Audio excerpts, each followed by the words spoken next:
Hey guys, welcome back to Bibliophile Reads. I'm Courtney, and today you're joining me for what you should read this fall. Now, for me and most of the booktubers out there, it is fall in our minds.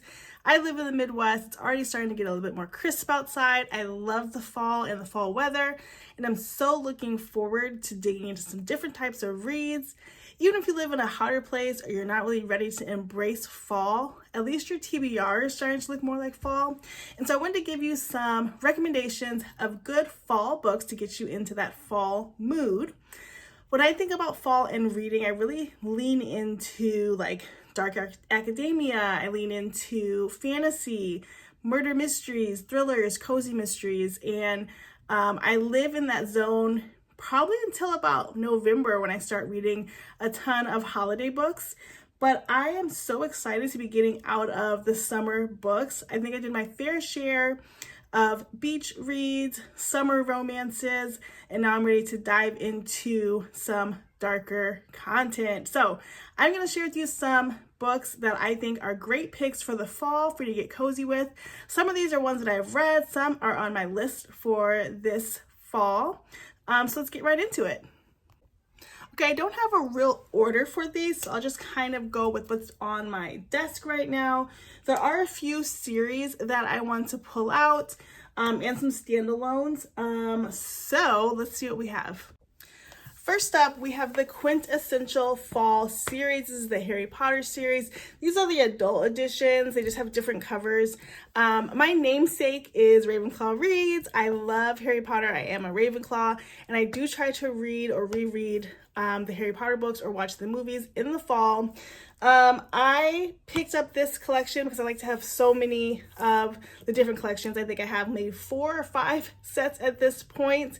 But this is the most recent. It sits on my shelf, and it's a great way to dig into fall. You're starting off in more sort of a darker theme. There's witchcraft and wizardry, there's dark academia, there's adventure, and it's just a fun ride all the way through. You start kind of light and then it gets darker as you get through, but I feel like it really is essential for anybody reading fall books. You got to read Harry Potter. Okay, in the same vein of dark academia, let's talk about Where Sleeping Girls Lie. I've been trying to read this book. I have a digital copy, and this is from the library.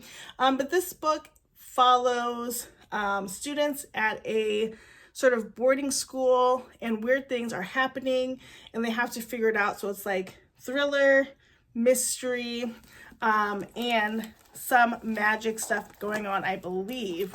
This author also wrote Ace of Spades, which I loved. 5-star read for me earlier this year. And again, that is also about another sort of secret society in an academic setting that is doing some crazy things. It definitely gives fall vibes, and so I love that dark academia feeling. On the same note, last year, I read the Scythe series and absolutely fell in love with it. This is a trilogy series, and this book is all about a world in which there is no hunger, no disease, no natural death, and so scythes are trained to kill people based on what statistically would have happened to people if there had been death or disease.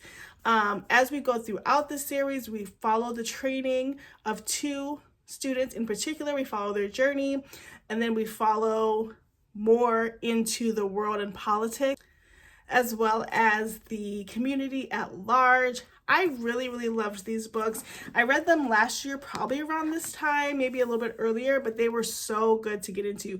These are YA by Neil Shusterman. The writing is very plain. It is fantasy, sort of sci-fi, but it's not tricky. There's not a ton of names or places that you can't pronounce, and so you can keep yourself sucked into this book, but I definitely recommend this one. And then another one is The Atlas 6. I did start to read this last year. I still have a bookmark in there. I'm only 33 pages in.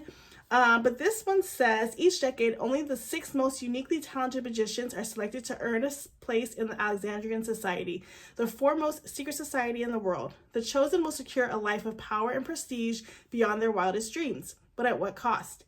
Each of the 6 newest recruits has their reasons for accepting the society's exclusive invitation, even if it means growing closer than they could have imagined to their most dangerous enemies or risking unforgivable betrayal from their most trusted allies. They will fight tooth and nail for the right to join the ranks of the Alexandrians, even if it means they won't all survive the year. So again, another sort of fantasy, magic loaded book in an academic setting. There's learning, there's growth there. So that is another great one for the season.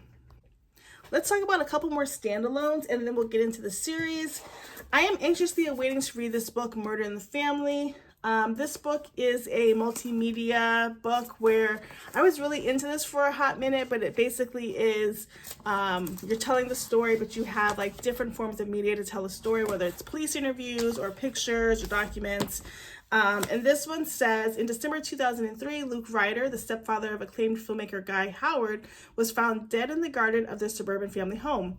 Guy was only a child, asleep upstairs at the time of the murder. His mother and 2 half-sisters were also in the house that night, but all swear they saw nothing. Despite a high-profile police investigation and endless media attention, no suspect was ever charged, and Guy's family has been haunted ever since. 20 years later, the sensational new streaming series Infamous is dedicated to investigating and perhaps cracking this famous cold case. The production team will re-examine testimony, re-interview witnesses, and once again scour the evidence. The family will speak. The key players will be reunited on camera. The truth will come out. So I love this. So thinking about like filming a Netflix type documentary, and you have to go through all the evidence. And so I'm really excited about this one. And that one might be more October for me, but I still think it's going to be a really good book. Let's see, another standalone that I think is great for the fall season is Maybe Meant to Be. I picked this up last year and read it, like devoured it, and I think I might have given it just like a 3-star. I actually just decided to restart it because I don't remember much of it and I want to give it another try.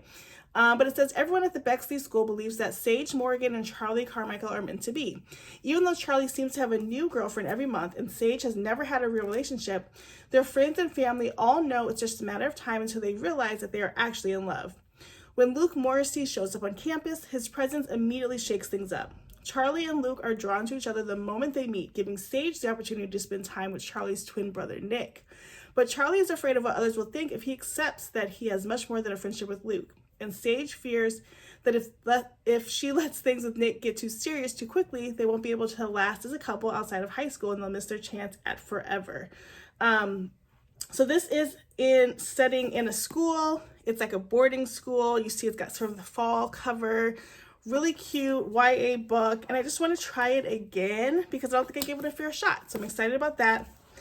Let's see. And then I will just put a blanket statement for cozy mysteries. I have this one, Ill-Fated Fortune by Jennifer J. Chow. I also like Vivian Chin books, but any cozy mystery is really great to read during the fall. They also have a ton of cozy mysteries that are sort of like set at Halloween or set in the fall. I personally like the Lighthouse Library Mystery Series, where the librarian uses books to sort of find out who was murdered and how it happened, and she lives in the lighthouse in the library. It's so cute, but I love a good cozy mystery this time of year. All right, lastly, let's talk about a few series that'll be really great to jump into during the fall, and you have plenty of time to get through them. First is the ACOTAR series. I just have the first book right here, A Court of Thorn and Roses, but I've read all of them. They're on my bookshelf. I just don't want to carry them all down. I wish I could go back and reread this for the first time. I think maybe next year would be enough time that I don't remember as much, but these were so good to me. And I understand not everybody loves fantasy, and not everybody likes Sarah J. Maas, but like I did read Throne of Glass and I got all the way to like the last 2 books and I just couldn't do it anymore. It was nothing like that with this series. This series was phenomenal. Highly recommend it. Gives dark, gives academics, gives romance, gives romantasy. It's all the things for the fall. Next up, we have the Good Girl's Guide to Murder series. I was pretty obsessed with this. I just have the last book to read, which is As Good as Dead. This book follows Pip, who is investigating the murder of Andy with her ex-boyfriend Sal, who's accused of her murder. We have lots of crime fighting, FBI investigating in a town background during the fall, and it just screams fall season to me. It is also YA, so easy to get through. Let's see, also Legends and Lattes, as well as Bookshops and Bone Dust, cozy fantasy books. These are low stakes fantasy books that don't really have any like political stance in them. In this book, we're just following Viv, who wants to open up a coffee shop, but nobody knows what a coffee shop is, where she's opening it. And so I think that's just hilarious. I have Bookshops and Bone Dust that I would like to get into this fall, but this is a great fun series to read. Then we have The Ashes and the Star-Cursed King and The Serpent and the Wings of Night by Carissa Broadbent. These two are a duology. This is the Crowns of Nyaxa novel. Actually, I think it's not a duology, so I think a third one's coming out, and there is also a novella. But this is just a really cool, easy to read fantasy novel. It's a little romantasy. There is some romance in these books, but I believe they're still on Kindle Unlimited, so it's a really great way to read a big chunky book without having to pay for it. In the same world as that, Carissa Broadbent's The War of Lost Hearts series. This is Daughter of No Worlds, and there's 3 books in this series. This book was so good. I really devoured it, and I'm planning to read the second book this fall. It's been a while since I read this first book, but I really liked it. There's no reason not to go forward, so I really recommend this series. And Carissa Broadbent in general as a writer is really great. The last books I'm going to recommend are some books that I was totally obsessed with, and that is the Inheritance Game trilogy. I have all 3 right here. I loved these books.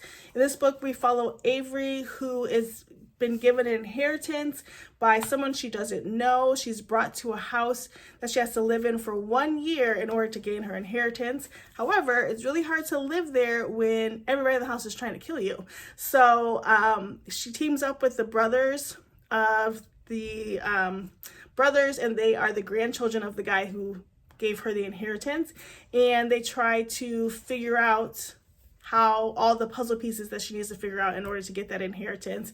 Such a good trilogy. I sped through these. This is my favorite Jennifer Lynn Barnes books at this point. And I've tried others. They just don't hit the same as this trilogy did. So also, I really recommend that trilogy. So those are my top recommendations for fall. Like I said, I love the fall season. I love witchy romance books. I love cozy books. Now's the season to dig in as the weather gets cooler. If you live someplace where it gets cooler, it's perfect time to pop on that fireplace, get cozy, read a book, and enjoy all that the literary world has to offer in the fall. As always, thank you so much for watching. Don't forget to like, comment, and subscribe. Remember, subscribing is free. If you want to do more for the channel, you can become a member. And I'm really trying to get to 1,000 subscribers within this community, and we're so close. So don't forget to share my channel with somebody who you think might really like it and turn on those post notifications. Until next time, bye guys.